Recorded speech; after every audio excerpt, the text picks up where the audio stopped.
बड़ा हुआ तो क्या हुआ, जैसे पेड़ खजूर, पंथी को छाया नहीं, फल लागे अति दूर।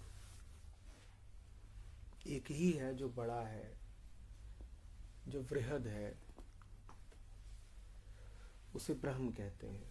उसके अलावा कुछ और बड़ा नहीं। उसके अलावा तो आप जिसको भी बड़ा कहेंगे बस तुलनात्मक रूप से कहेंगे, और बड़े से बड़े की किसी उससे बड़े से तुलना कर देंगे तो छोटा हो जाएगा। तो वास्तव में अतुलनीय रूप से यदि कोई बड़ा है तो मात्र ब्रह्म। वो बड़ा ही नहीं है, उसका बड़ा होना निरंतर बढ़ता भी रहता है। वो वृहद से वृहदतर होता रहता है।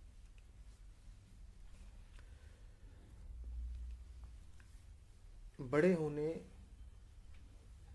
का स्वभाव बिल्कुल यही है, अनंत से अनंततर होते जाना, बढ़ते जाना, बढ़ते जाना।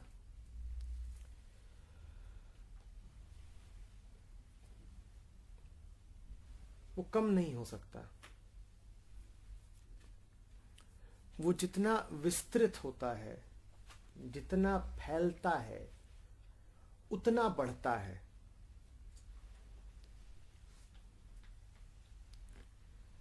दूसरे शब्दों में कहें तो वो जितना बंटता है, जितना देता है, उतना ज्यादा बढ़ता है। इसी ओर कबीर इशारा कर रहे हैं।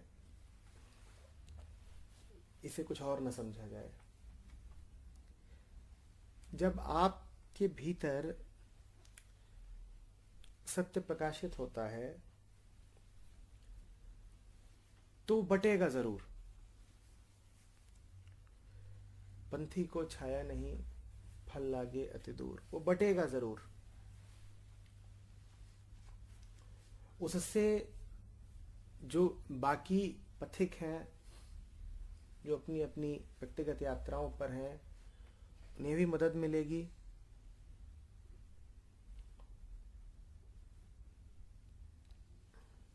और आपका बढ़ना भी निरंतर जारी रहेगा। बड़प्पन की निशानी ही यही है कि आप माध्यम बन जाएंगे और आपके माध्यम से दूसरों को फायदा होगा। कौन सा फायदा? ये फायदा नहीं कि खाना पीना ये सब दे दिया किसी को, कोई शादी ब्याह करना चाहता है तो उसकी सहायता कर दी। इस फायदा की बात नहीं हो रही है। सत्य तो किसी का भी एक ही फायदा करता है, उसे सत्य दे देता है। इसके अलावा आप किसी का और कोई फायदा कर नहीं सकते।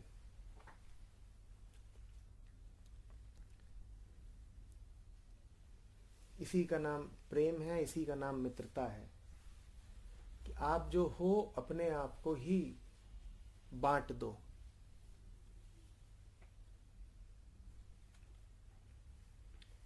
मृत्यु से पहले जीसस ने अपने शिष्यों को कुछ ऐसी बात कही कि अब मैं नहीं रहूंगा, मेरा रक्त पियो। वो बात बिल्कुल यही थी। गुरु होने का अर्थ ही यही है कि अपने आप को बांट दिया, अपने खून की एक एक बूंद बांट दी। संकेत समझिएगा,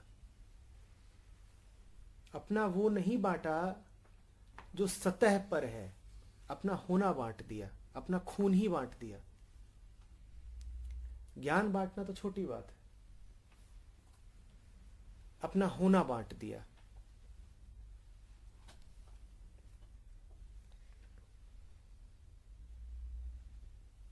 समझ रहे हो बात को?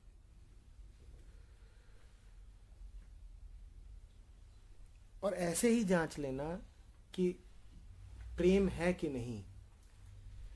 जो साधारण देने वाला होगा वो तुमको साधारण चीजें ही देगा। थोड़ा रुपया, थोड़ा पैसा, खाना पीना, कपड़े लत्ते, ज्ञान, जानकारी, जो वास्तव में तुमसे प्रेम करेगा, जो वास्तव में हितैषी होगा, मित्र होगा, प्रेमी, गुरु, वो अपने आप को ही बांट देगा। तो कहेगा बचा के क्या रखना है, जो मैं हूं वही बांटे दे रहा हूं। इसके अलावा और कोई छाया नहीं और कोई फल नहीं जो कोई वृक्ष किसी को दे सकता, वो अपने आप को ही दे देता है। लो, पूरा दे दिया।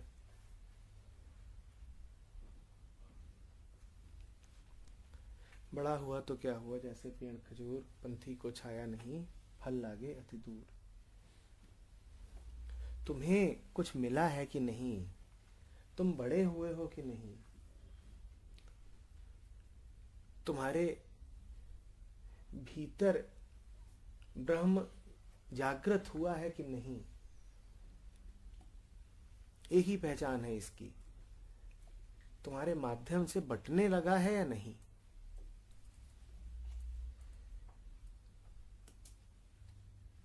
तुमको बटता तो है, तो फिर एक बार और जांच लेना क्या बटता है।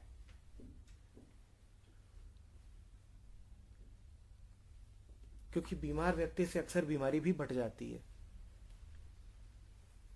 बांटते तो हो, पर क्या बांट रहे हो दुनिया को। तुम्हारे माध्यम से दुनिया तक क्या पहुंच रहा है।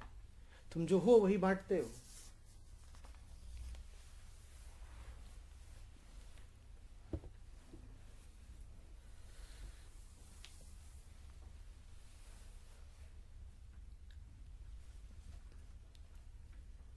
तुम्हारे भीतर यदि अंधेरा है तो तुम चारों तरफ अंधेरा बांट देते हो। बीमारी है तो बीमारी बांट देते हो। प्रेम है तो प्रेम बांट देते हो। सुगंध है तो सुगंध बांट देते हो।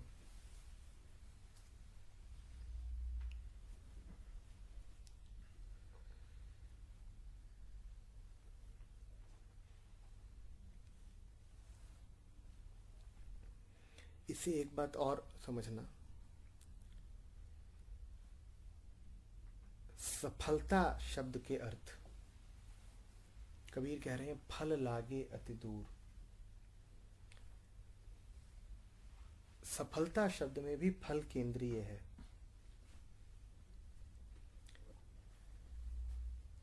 जो जागृत व्यक्ति होता है उसके परिणामों के फल जरूर होते हैं, पर उसके लिए नहीं होते। वो करता है बहुत कुछ पर अपने लिए नहीं करता। ठीक वैसे जैसे कोई दाता वृक्ष हो तो उसके फल उसके लिए नहीं होते।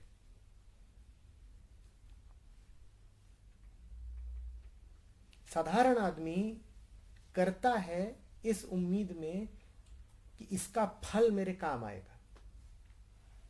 वो अपूर्णता के भाव से करता है। वो कहता है जो कर रहा हूं इसका कुछ परिणाम, कोई फल मिलेगा और उस फल से मुझे कुछ लाभ हो जाएगा। हम इस दृष्टि से काम करते हैं।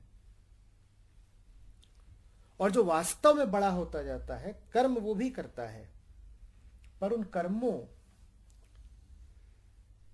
से उसकी कोई लिप्तता, कोई वासना नहीं होती। कर्म भर करता है, फल छोड़ देता है।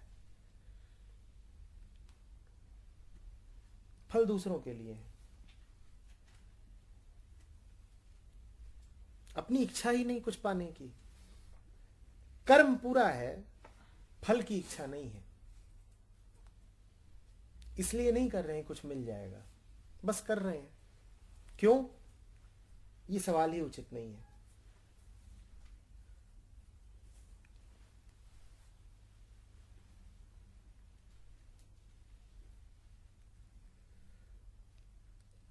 तो जीवन ऐसा ही रहे कि जो लोग झुलस रहे हैं, तप्त हैं, उनको छाया मिले। जो लोग भूखे हैं, प्यासे हैं, उन्हें आपके माध्यम से फल मिले। पर वो बातें बाद की हैं। वैसा जीवन तब आएगा जब पहले आप में बड़प्पन आए।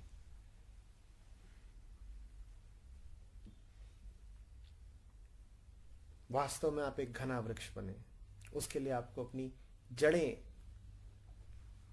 गहरी बैठानी होंगी।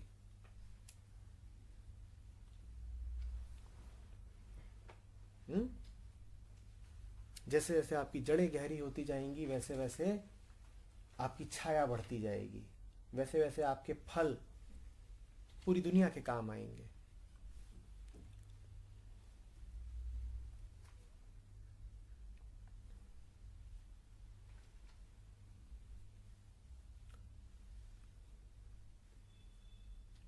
सूखे काठ पर कोई फल नहीं लगता, उसकी कोई जड़ भी नहीं होती, उसमें कोई लचक, कोई लचीलापन भी नहीं होता। और आशुतोष दी वो सुख दुख का अनुभव भी नहीं करता। सूखी लकड़ी जैसे हो जाइए, उस पे आप खूब पानी डालिए, उसे कोई सुख नहीं होता। और उसको आप जलती धूप में रख दीजिए, उसे कोई दुख नहीं होता।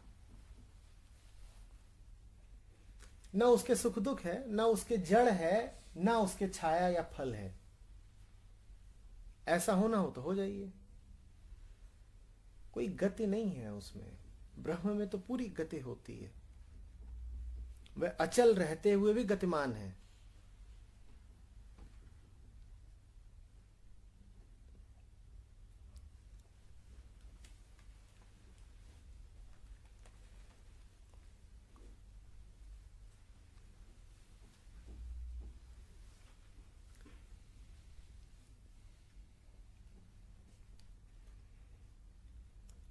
जड़ें गहरी हों, फिर पत्ते आते हैं, पत्ते गिरते हैं, जीवन के सारे मौसम आप अनुभव करते हैं।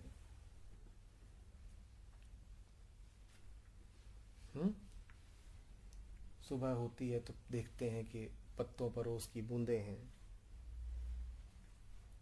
पतझड़ आता है तो पाते हैं कि शाखें नंगी हो रही हैं। समस्त अनुभवों से गुजरते हैं, फिर फल लगते हैं, फिर छाया मिलती है।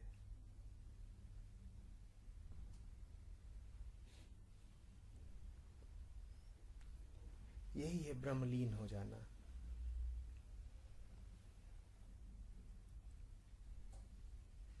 कहा था ना, बाहर से प्रकृतिस्थ, भीतर से समाधिस्थ।